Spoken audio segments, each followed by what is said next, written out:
Well, welcome to another Hiring for Good. I am Suzanne Hanifin with Acumen Executive Search. And once again, I'm with my lovely, lovely co-host, Tanis Morris. Hi, Suzanne. Good morning. Nice to be here. And we are super excited to have Mr. Randy Reed joining us today. Happy to be here. Yeah, well, welcome. I'm going to actually read your very short bio because it's really impressive, and I want to make sure I've got everything covered.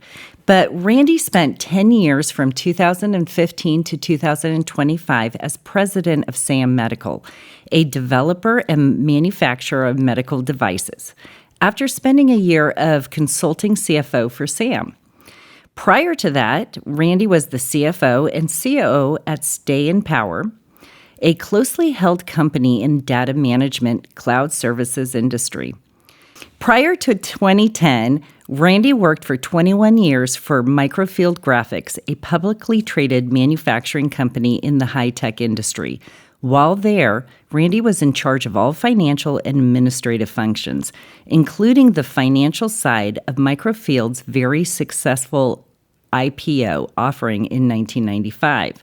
After several acquisitions, Microfield became Energy Connect and focused on developing electric grid management software. The company was later sold to Johnson Controls. Prior to his position there, he was at Coopers & Lybrand, an international public accounting firm. Randy is a retired CPA and holds a bachelor's degree from Southern Oregon University in business. So there you go, Randy.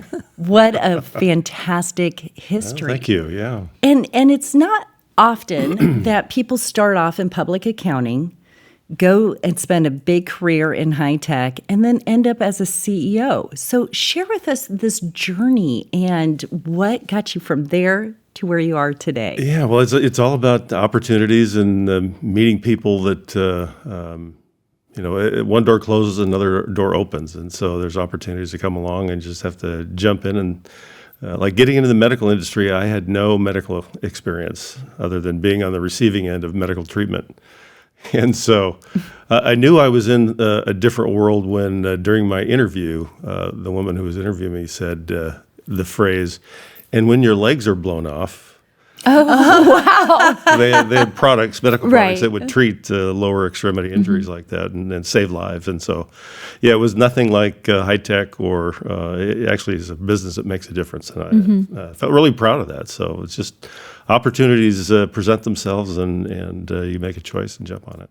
Well, and your journey included multiple different types of transactions and transitions. An IPO. Not very many people have taken a company through an IPO. Right. And then you've taken SAM through a sale. Right. Share with us a little bit about those two types of transitions. Well, in high tech, I started there when the company had 10 employees. I was the 10th employee, and that was in 1985. And you're always scrambling for money because, you've got to try and convince people that, hey, this is a worthy endeavor, part with your $1 million or your $5 million or whatever. And so we had a product that got commoditized. It was a graphics controller board. And when the PC was in its infant stage, people were looking for ways to create colors, fast speeds, lots of things with the graphics. And so our engineers that founded the company came up with that. But it was on a 6-layer circuit board, and we didn't have the resources to take it beyond that. So people came out with chips that did the same thing, and we just couldn't keep up. So we transitioned into a different product. It's called an electronic whiteboard. And so it allowed, while you were writing on the board, it allowed for what you were writing to be put into the computer. And once it's in the computer, you can share it around the world. So it was really one of the first collaboration products for the office. And so we went out and took that technology, went out and went into the public markets through a company called Paulson Investment here in Portland.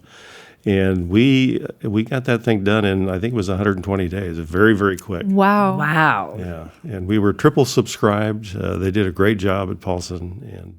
And what year was that? Was that like the 1995? Okay, so a little before all of the. Okay, there was a certain point in business history where everyone, was going through the IPO. It was a big deal. Yeah, but you were ahead of the curve, so that's it was probably before Sam Medical. I'd say the best experience of my life to go through that. Yeah, we were triple subscribed, which means for every dollar we needed, we had 3 people willing to give us $1. So, wow, that's amazing. and so it was a party. We went to Los Angeles, New York, London, Paris, and Zurich, and it was a great time. How amazing.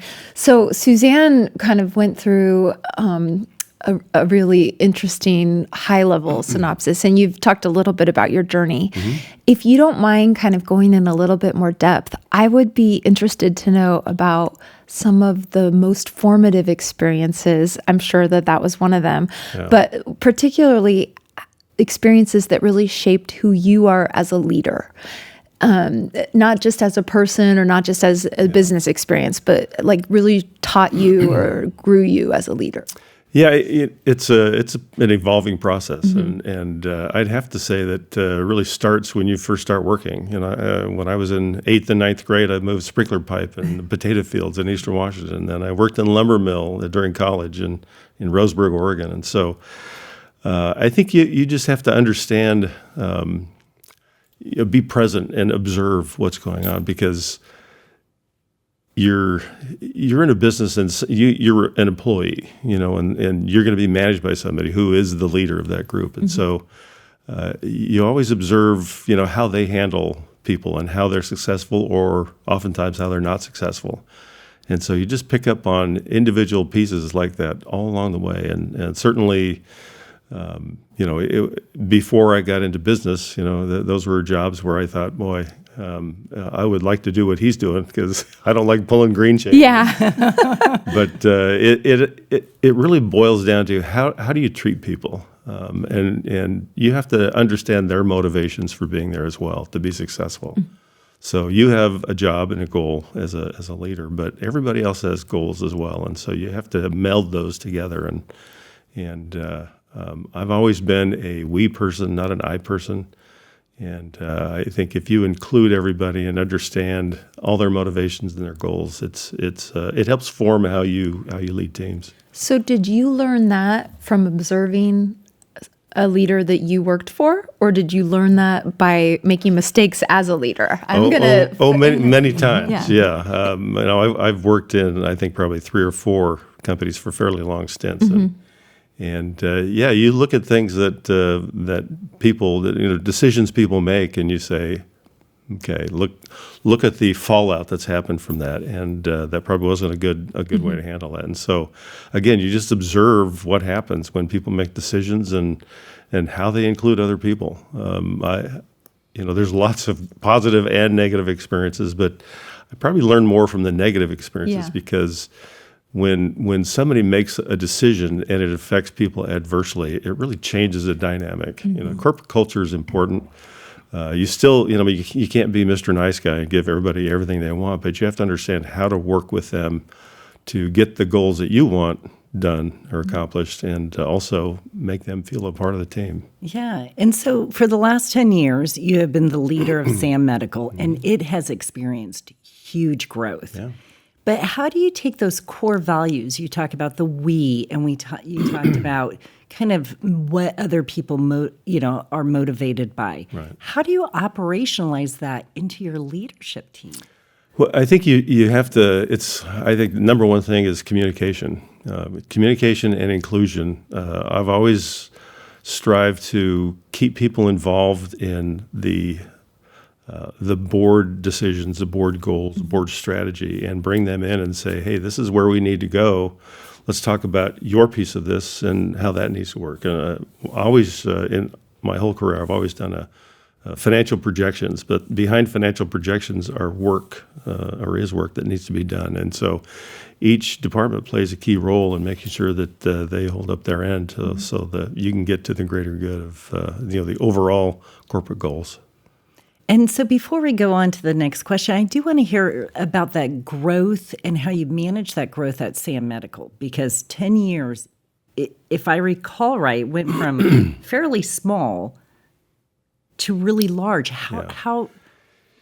Well, yeah, when I got there, when I was appointed president, we just finished a year where we were at $7 million in sales, and 10 years later we hit $28 million, a little over $28 million. At the beginning, we value the company every year for various purposes, and it was valued at a little over $5 million when I started, and we sold it in May of 2024 for $31 million. And so it really comes down to getting good people. Unfortunately, I had to swap out a couple of the management team members, and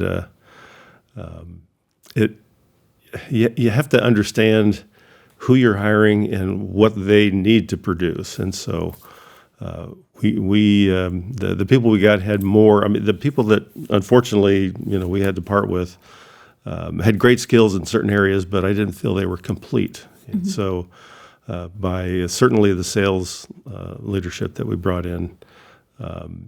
She had been in a company that we were selling to now as a distributor, and she understood what how to treat manufacturers, what manufacturers want.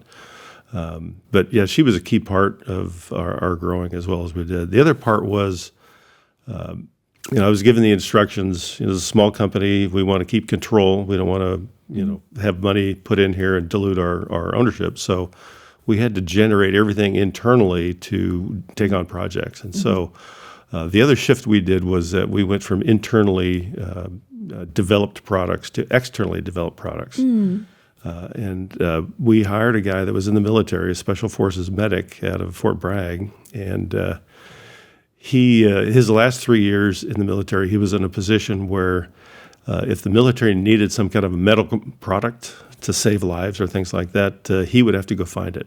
Wow. So you can imagine somebody that's looking for companies to sell products to the U.S. Army. He's got this great database of people. So when we hired him, he had just a ton of people in his, for an old term, Rolodex, now iPhone, contact list. But so we could pick and choose what products we thought were viable for distribution and manufacture through Sam Medical. So we changed from internally developed R&D to total license and pay royalties. And, so that allowed us to, in fact, I think the two largest selling products were licensed products. For Sam But Medical. that's a really interesting business model too, because you're probably saves quite a bit of money. Research and development takes a lot of time. Yeah. And knowing from high tech, you could go 3 or 4 years before you have anything that generates revenue. Wow. Oh, absolutely. Yeah. And because you're dealing with medical, you also have the complication of the FDA, all those rules and regs. Oh yeah, that's a big part of it.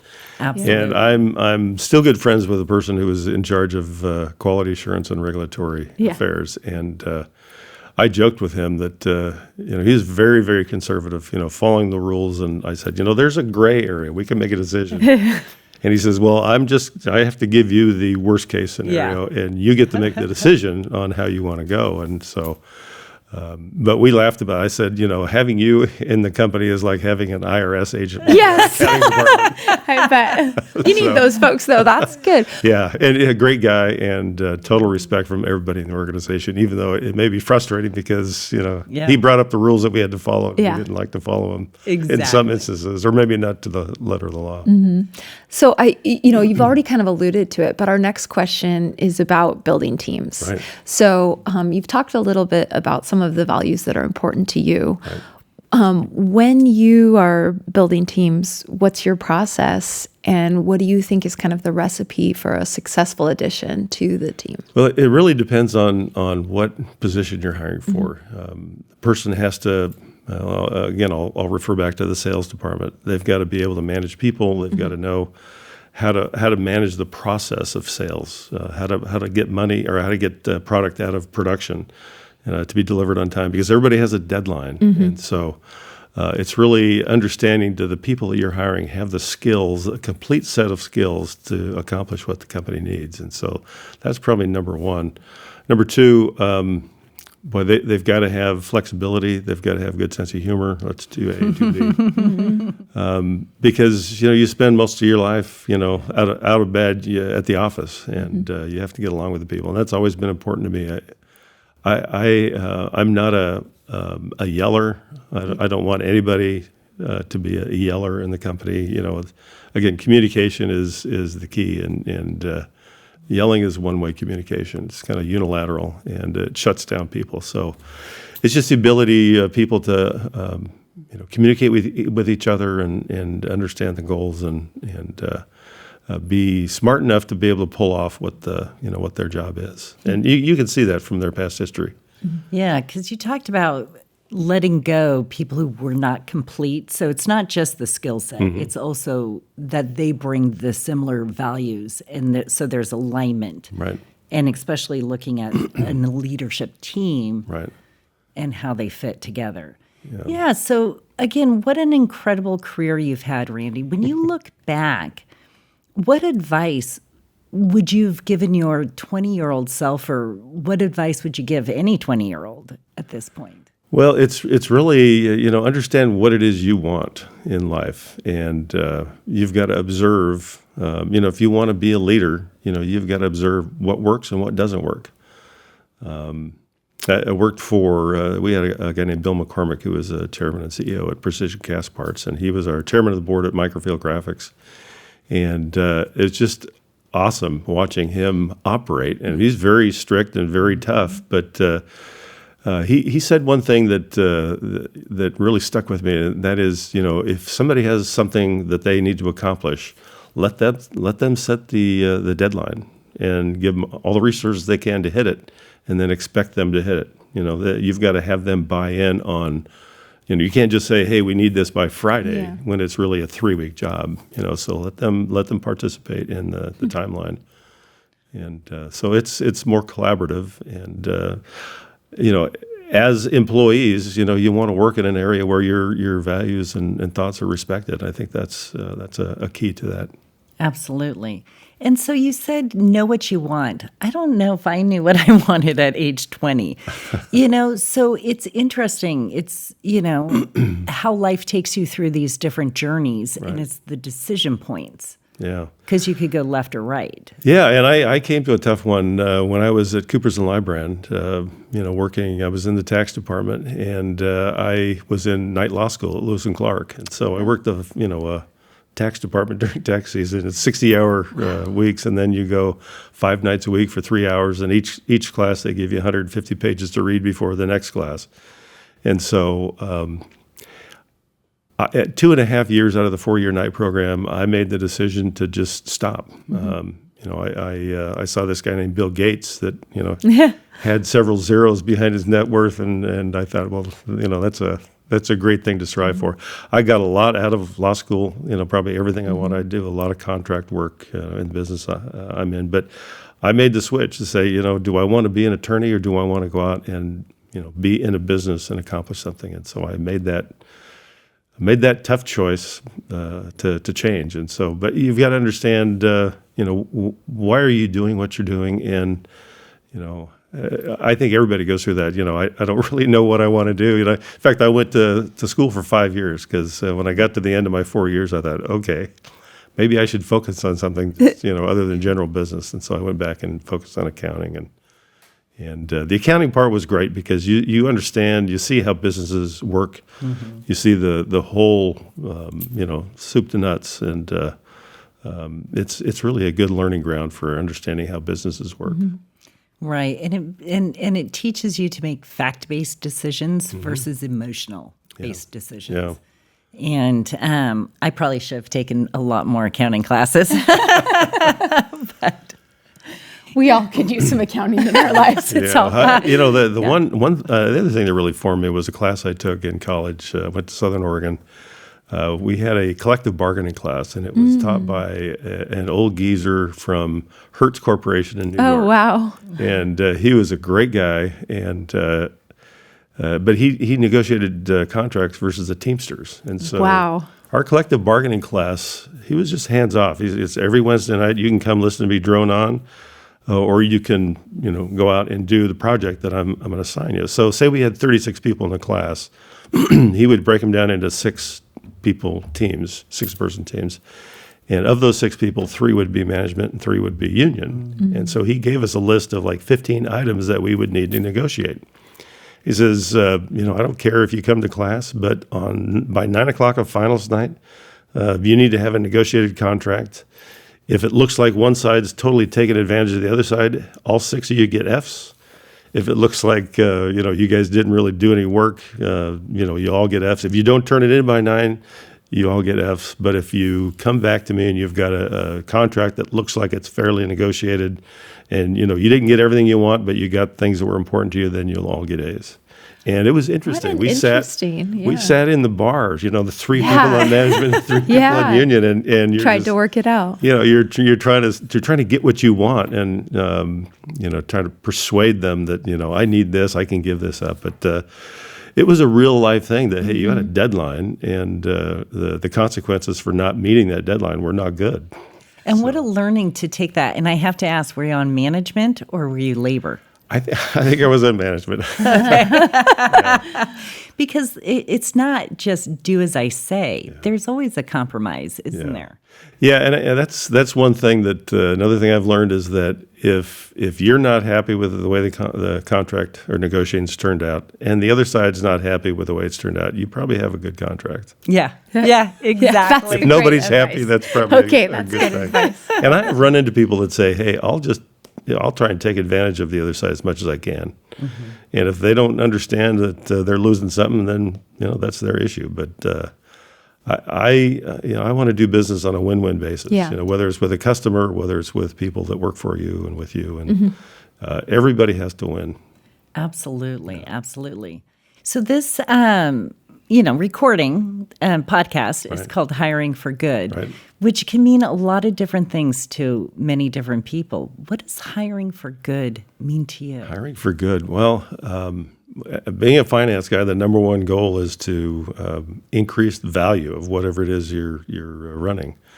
And so that's one angle. I presume I should say, well, hiring for good means helping people that work with you do good things and create good in their lives.